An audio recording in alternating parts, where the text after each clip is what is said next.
students, welcome to our first English session. We'll start with the English fairy book of standard 5th. Okay, we'll start with the first chapter of English fairy. The first chapter is the first step. The first step. The first step, this story is adapted from Sunny Days. This story is adapted from Sunny Days by Sunil Gavaskar. ये actually autobiography है सुनील गावस्कर की. Autobiography means जो अगर हम खुद हमारे बारे में लिखते हैं उसको ऑटोबायोग्राफी बोलते हैं. Okay, so first we'll see about Sunil Gavaskar. Sunil Manohar Gavaskar is a former Indian cricketer who played during the 1970s and 80s. आप सबको सुनील गावस्कर मालूम होंगे. पहले वो क्रिकेट खेलते थे, लेकिन अभी आप देखते होंगे मैचेस में कमेंट्री करते हैं वो, है ना, वो सुनील गावस्कर है. उनका पूरा नेम क्या है? सुनील मनोहर गावस्कर.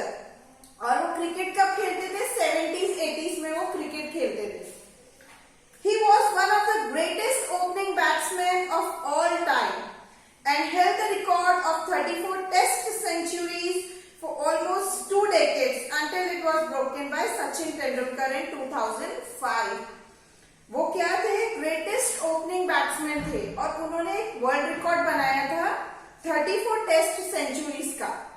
और वो 34 टेस्ट सेंचुरीज का रिकॉर्ड 2005 में सचिन तेंदुलकर ने ब्रेक किया था.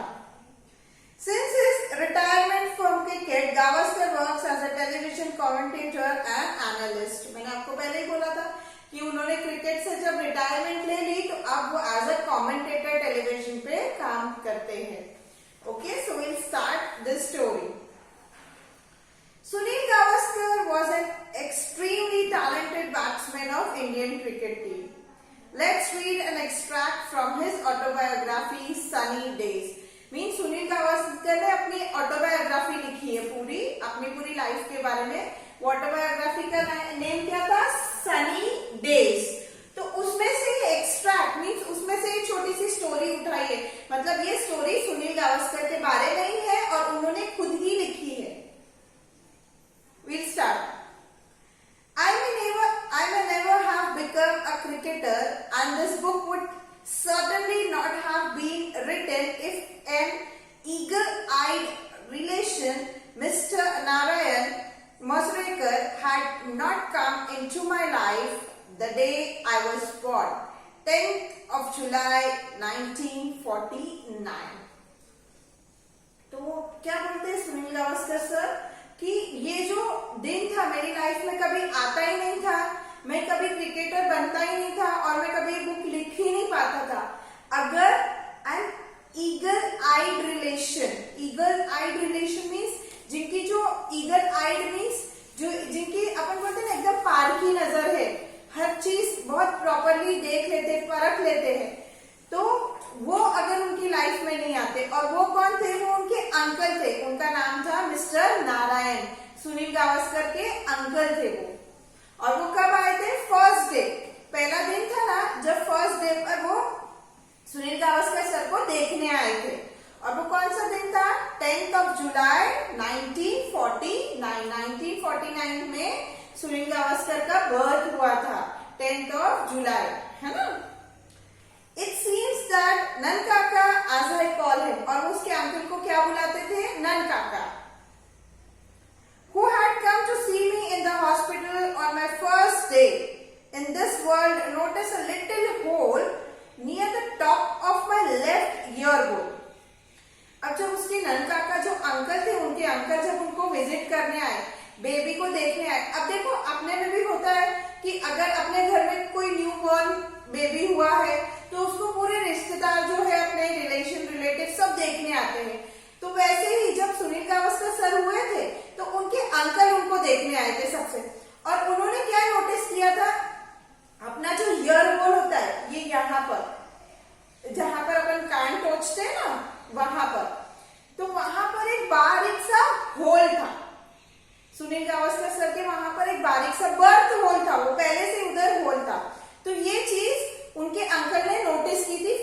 पर वो जब उनको मिलने देखने आए थे।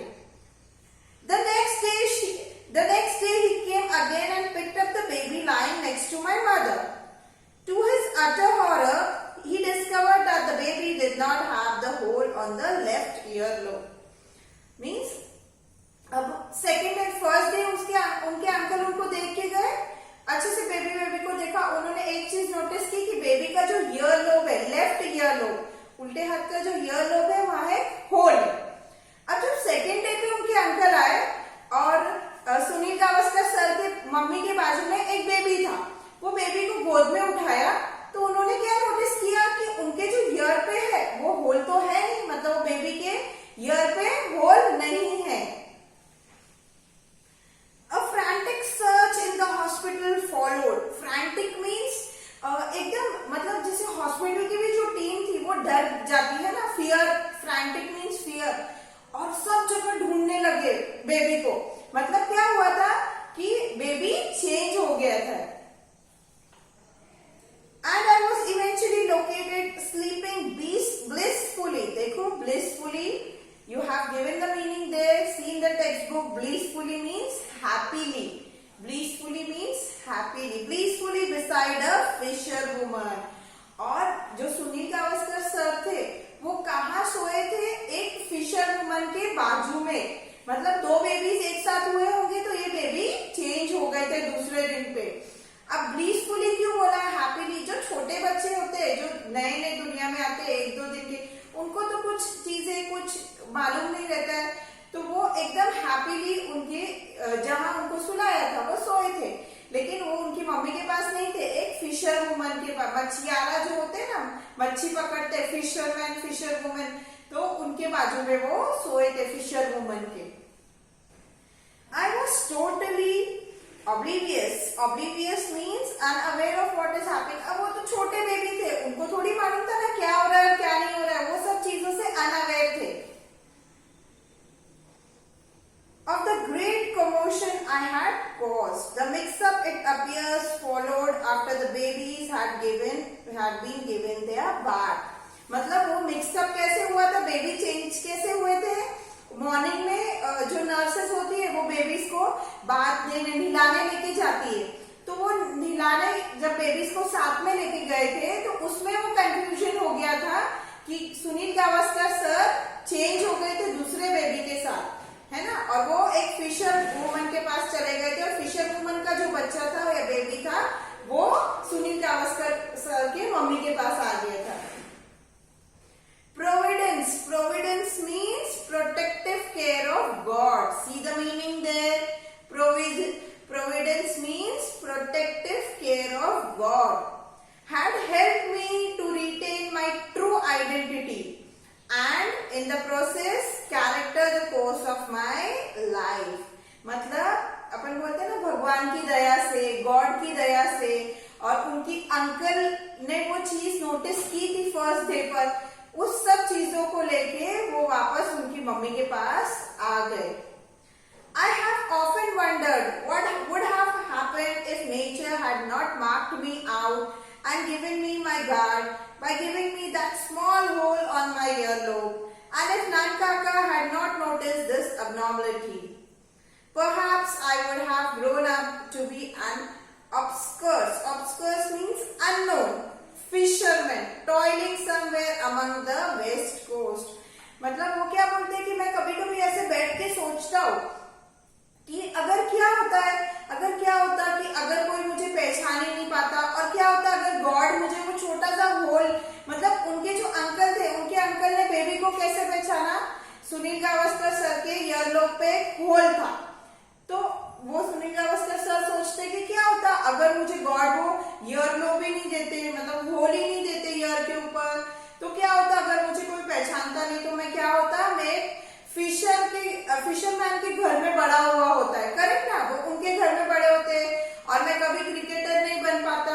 फिर वो क्या करते थे, वो ऑफकोर्स अगर फिशरमैन के घर पे बड़े हुए तो वो फिशिंग ही करते थे ना बड़े होके, टॉयलिंग समवेयर, और वेस्ट, वो सोचते कि मैं कहीं पे वेस्ट कोस्ट पे फिशिंग करता रहता था अगर मुझे मेरे अंकल नहीं पहचानते तो। And what about the baby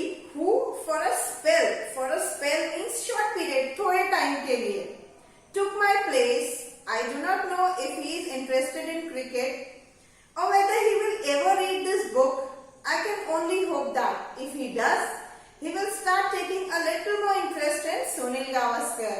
means Sunil Gavaskar sir बोलते कि ठीक है, मेरा तो ठीक है, लेकिन वो जो बेबी मेरी जगह रिप्लेस हुआ था, क्या उसको क्रिकेट में इंटरेस्ट होगा?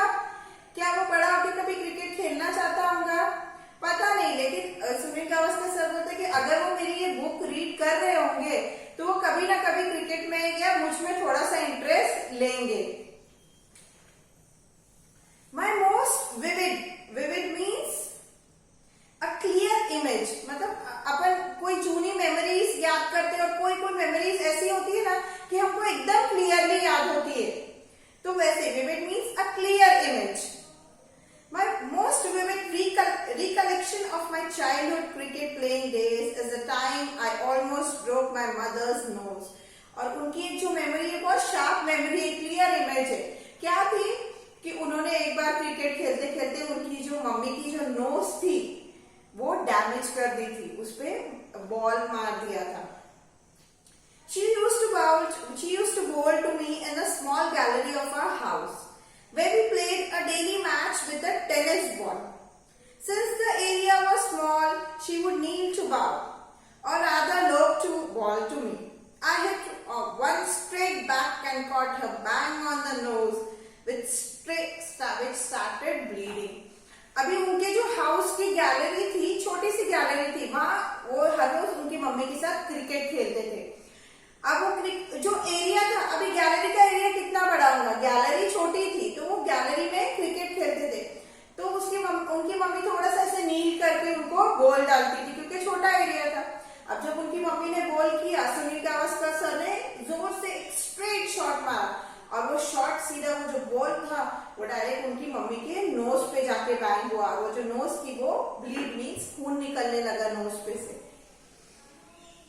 Although it was a tennis ball, the distance between the two of us was very short, which accounts for the force with which the ball hit her. Means, हालांकि वो सिर्फ tennis ball था, लेकिन जो distance था ना, distance बहुत छोटा था और सर ने जोर से शॉट लगाया एकदम पावर से, और वो शॉट की वजह से क्या हुआ, उनकी वो जो बॉल था बहुत जोर से जाके उनकी मम्मी की नोज पे हिट हुआ और उसका रिजल्ट क्या निकला कि जो मम्मी की नोज थी वो डैमेज हो गई, ब्लीडिंग, खून निकलने लगा उसमें से। Oh, I was so frightened. Means Sunil Gavaskar sir बहुत डर गए थे। But mom shrugged it off, washed her face, and as the bleeding stopped, we continued the game। पर उनकी मम्मी ने वो चीज को नॉर्मली लिया, गुस्सा नहीं किया। वो उन्होंने गए, अपने फेस वॉश किया, सब साफ किया और बाद में जब ब्लीडिंग बंद हो गई मम्मी की, तो उन लोगों ने वापस से उनका गेम कंटिन्यू किया, वापस से वो खेलने लगे। But for the rest of the day it was only forward defence from me.